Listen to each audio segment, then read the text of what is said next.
Hola, ¿cómo están? El día de hoy les voy a hablar de una ciudad en la que viví 5 años, fría en invierno y cara todo el año, Montevideo. El hecho es que la capital charrúa se está preparando de cara al futuro para ser un nuevo referente logístico en la región. Pero antes de eso vamos a hablar de Rotterdam, para que no se sientan estafados por el título de este video. Y les recuerdo que a partir de ahora estas partes van a ser narradas por voces sintéticas. A mí me facilita bastante la cosa, así que sin más demora, vamos con el video. Bueno, primero lo primero, Rotterdam es uno de los puertos más grandes y activos del mundo. De hecho, es el tercer puerto más activo del mundo solo por detrás de Singapur y Shanghái. Tiene más de 42 kilómetros de muelles, ocupando una superficie mayor a 105 kilómetros cuadrados, y cada año moviliza más de 8.000 millones de toneladas de mercadería. Sencillamente, cuando hablamos de Rotterdam hablamos de un referente portuario a nivel mundial. Pero ¿por qué les estoy hablando de Rotterdam, una ciudad que seguramente ni siquiera conocían? Pues bastante sencillo. Rotterdam, al igual que Montevideo, se ubica a las puertas de dos importantes ríos, el Rin y el Mosa en el caso europeo, y el río Uruguay y el Paraná en el caso sudamericano. Además, Rotterdam queda en Holanda, un pequeño país enclavado entre los dos gigantes europeos, Francia y Alemania.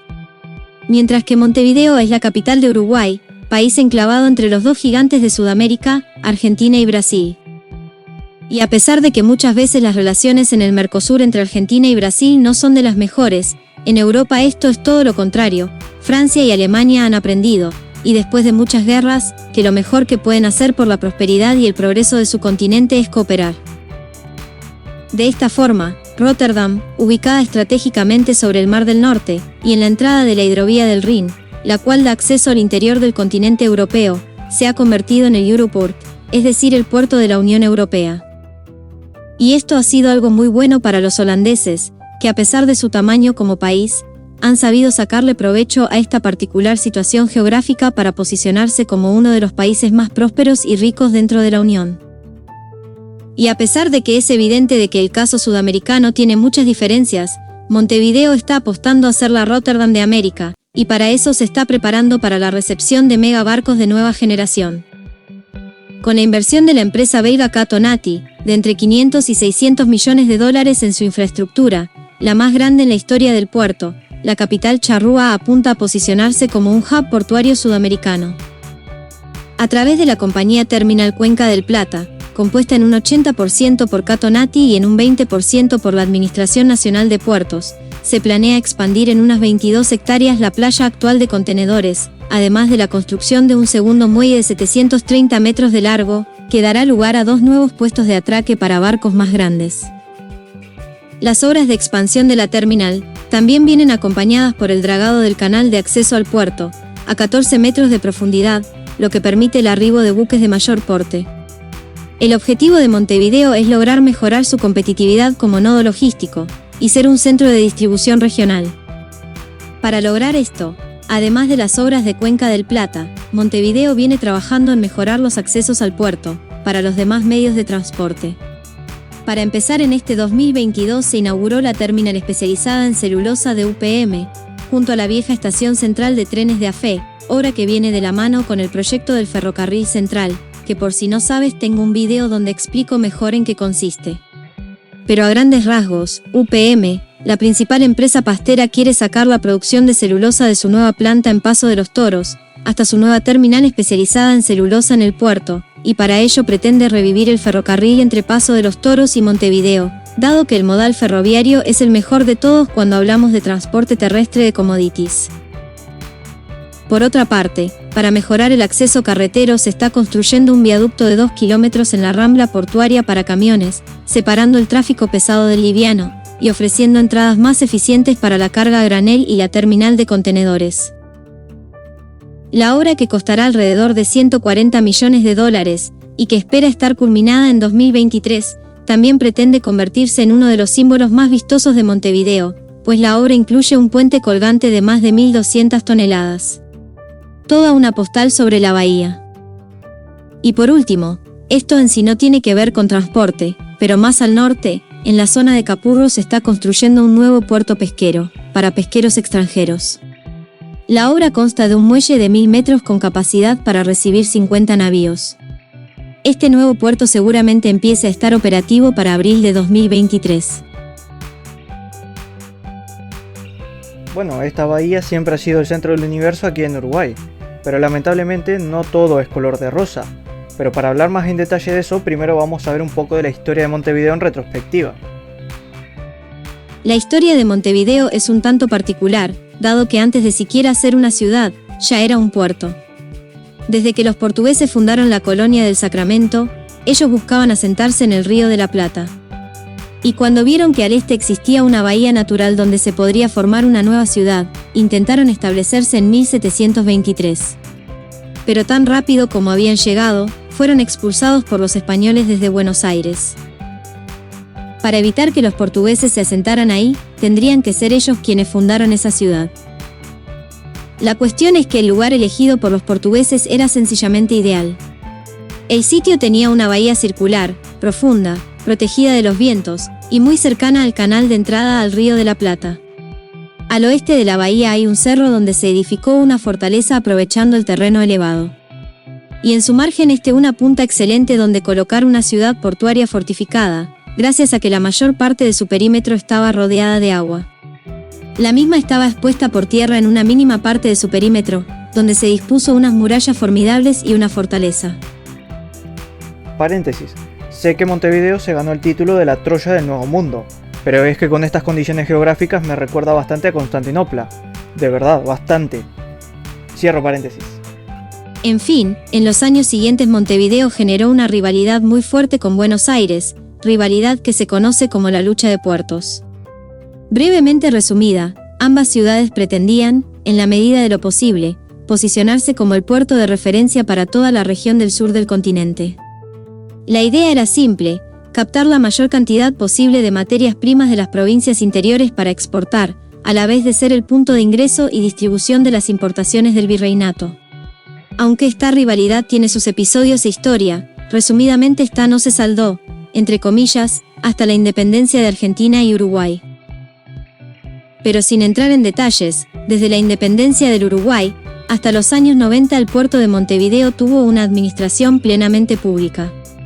Pero en el 92 la nueva ley de puertos que buscaba impulsar a Montevideo como un puerto regional competitivo, permitió la libre circulación de mercaderías dentro del puerto, eliminó trámites y formalidades burocráticas, y fomentó la asociación entre públicos y privados, abriéndoles las puertas a ofrecer servicios portuarios, además de otorgar concesiones para la construcción de obras para modernizar la infraestructura portuaria.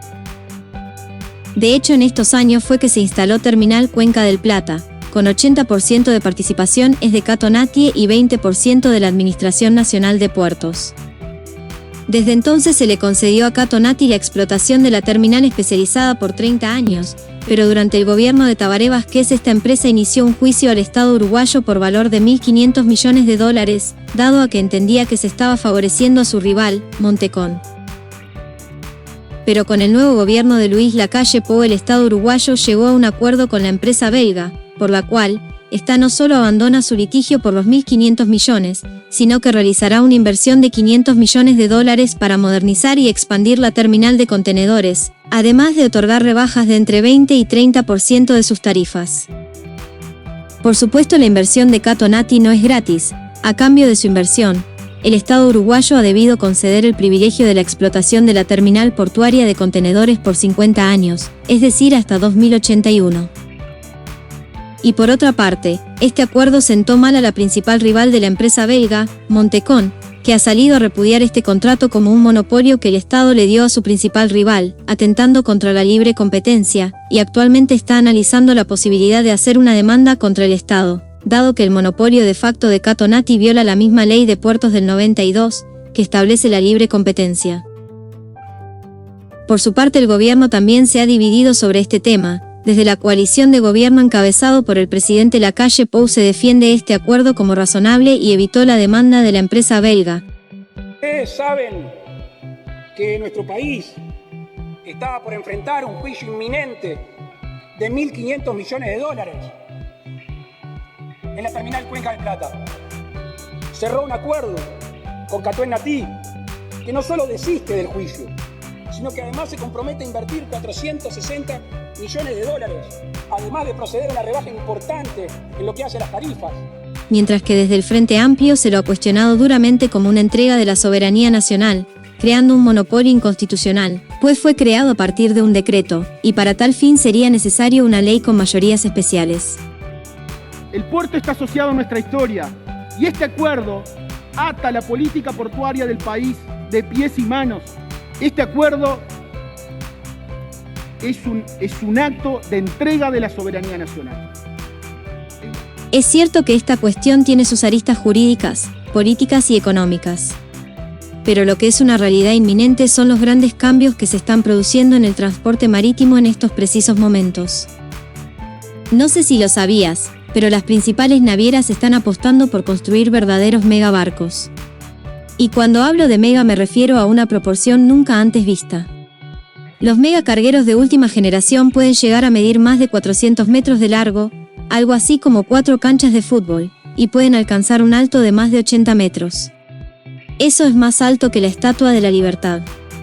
Y en términos de volumen de carga pueden transportar más de 20.000 contenedores en un solo viaje. La razón por la cual se fabrican estos monstruos es muy simple. Si pueden transportar más mercadería pueden ahorrar muchos costos de escala, son más eficientes con el combustible y reducir tarifas, lo que mejora la competitividad del sector.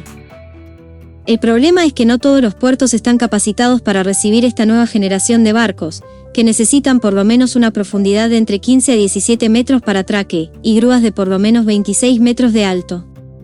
Y con esas condiciones sencillamente solo hay un puñado de puertos en el mundo que cumplen con los requisitos para recibir a estos megacargueros. De hecho, se quiere que haya solo un puñado de puertos capacitados, 1 o 2 máximos por continente a los cuales arriben los megacargueros, y que de estos puertos se logre una distribución regional, asignando las cargas a los cargueros menores para que estos distribuyan los contenedores a los puertos secundarios. Y en ese sentido Montevideo quiere prepararse para ser el puerto referente del Atlántico sudamericano, y así convertirse en el centro de distribución de cargas de la región, es decir, a los puertos argentinos y brasileños de la costa atlántica, o hacia el interior del continente a través de las hidrovías de la Cuenca del Plata.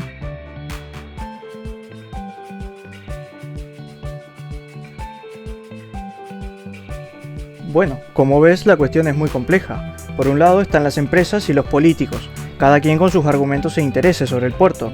Y por el otro está la necesidad real de mantener a Montevideo relevante en el contexto regional como un puerto de referencia, frente a los cambios que se van a dar en el transporte marítimo en las próximas décadas. Pero ahora las opiniones te las dejo a ti. ¿Te parece bien todas las concesiones que se le dieron a Catonati? ¿Puede Montevideo ser el puerto de referencia para el Atlántico sudamericano? Te leo abajo en los comentarios y si el video te gustó no olvides compartirlo, suscribirte y darme un pulgar arriba.